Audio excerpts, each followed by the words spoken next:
अस्सलाम वालेकुम। Sindh online school में आवा शागिर्दन के भलीकार आओ आया आवा जे इल्म कीमिया जो उस्ताद नजफ हैदर मेमन।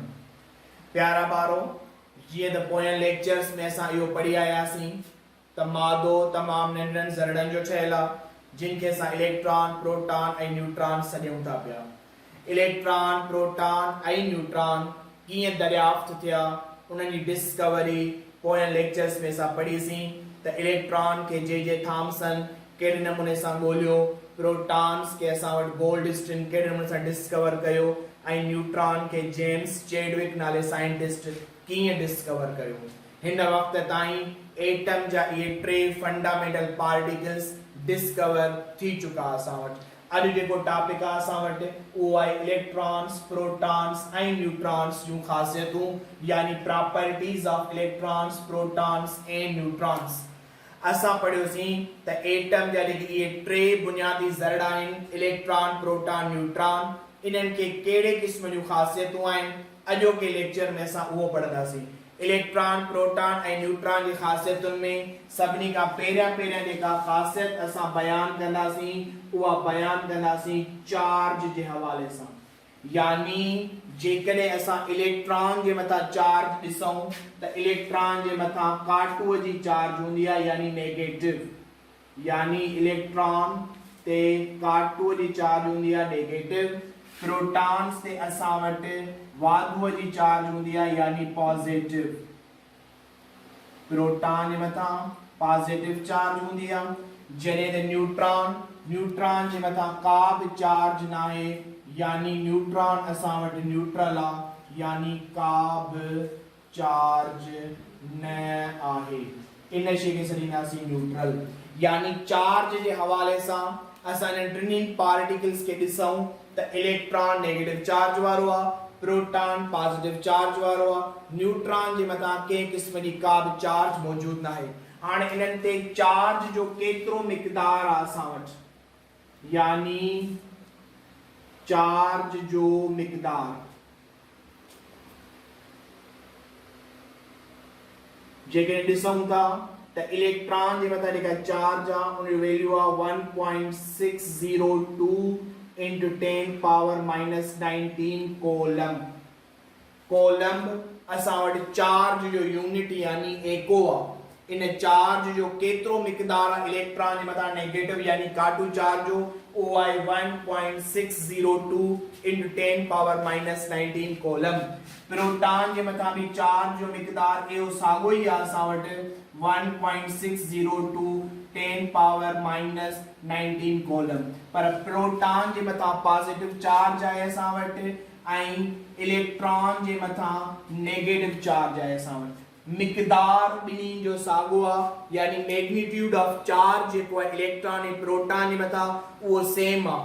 त जेतिरी चार्ज जो क्वांटिटी या मैग्नीट्यूड इलेक्ट्रॉन वटि आहे ओतिरो ई मैग्नीट्यूड असां वटि प्रोटॉन वटि बि आहे। हालांकि न्यूट्रॉन खे त का चार्ज ई कान्हे का, त इन वजह जे करे न्यूट्रॉन ते कंहिं क़िस्म जी चार्ज जो को मिक़दार ई न रहंदो।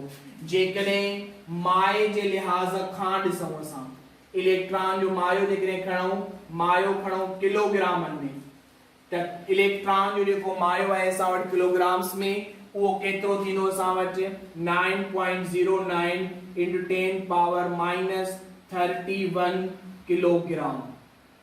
यानी इलेक्ट्रॉन जो मास केतिरो आहे 9.09 10 पावर माइनस 31 किलोग्राम। ऐं जॾहिं असां प्रोटॉन जो मास था ॾिसूं त उहो केतिरो बीहंदो असां वटि, उहो आहे असां वटि 1.6 into 10 पावर माइनस 27 किलोग्राम। ऐं जॾहिं असां न्यूट्रॉन जो मास था ॾिसूं त उहो आहे 1.7 into 10 पावर माइनस 27 किलोग्राम। माए जे लिहाज़ खां इलेक्ट्रॉन सभिनी खां हल्के में हल्को पार्टिकल आहे, लाइटेस्ट ज़रड़ो आहे असां वटि। जॾहिं त प्रोटॉन ऐं न्यूट्रॉन इहे हेवी पार्टिकल्स आहिनि जिन में प्रोटॉन जे मुक़ाबले में न्यूट्रॉन अञा वधीक ॻरो ज़रड़ो आहे असां वटि। त यानी न्यूट्रॉन जो मास आहे 1.7 10 पावर माइनस 27 किलोग्राम। जेकॾहिं असां मायो किलोग्राम के बजाय AMU में खणूं यानी एटॉमिक मास यूनिट में खणूं त पोइ इलेक्ट्रॉन जो मास केतिरो थींदो असां वटि इहो आहे असां वटि 0.005 AMU यानी इलेक्ट्रॉन जो AMU में मास केतिरो आहे 0.00054 AMU ऐं जॾहिं असां प्रोटॉन जो मास खणंदासीं AMU में उहो आहे 1.00727 AMU ऐं जेकॾहिं असां न्यूट्रॉन जो मास खणूं त इहो प्रोटॉन खां थोरो ई ॿियो आहे 1.008 जेको आहे सो असां वटि छा आहे मास आहे कंहिंजो न्यूट्रॉन जो AMU में यानी 1.00866 AMU इहो न्यूट्रॉन जो असां वटि AMU में मास आहे ही किलोग्राम में मास आहे प्रोटॉन जो किलोग्राम में AMU में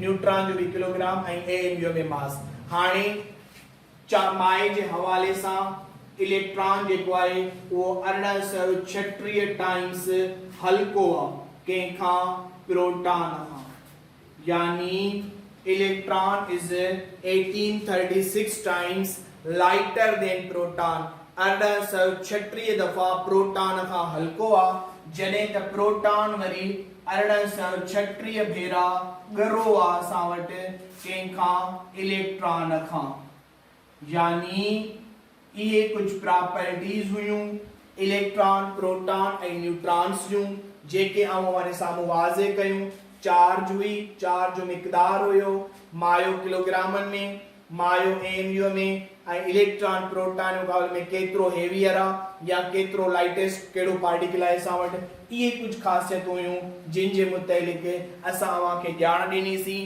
त इलेक्ट्रॉन प्रोटॉन ऐं न्यूट्रॉन जूं कहिड़ियूं प्रॉपर्टीज़ आहिनि उमेद पियो कयां तव्हांखे अॼोको लेक्चर सम्झ में अची वियो हूंदो थैंक यू वेरी मच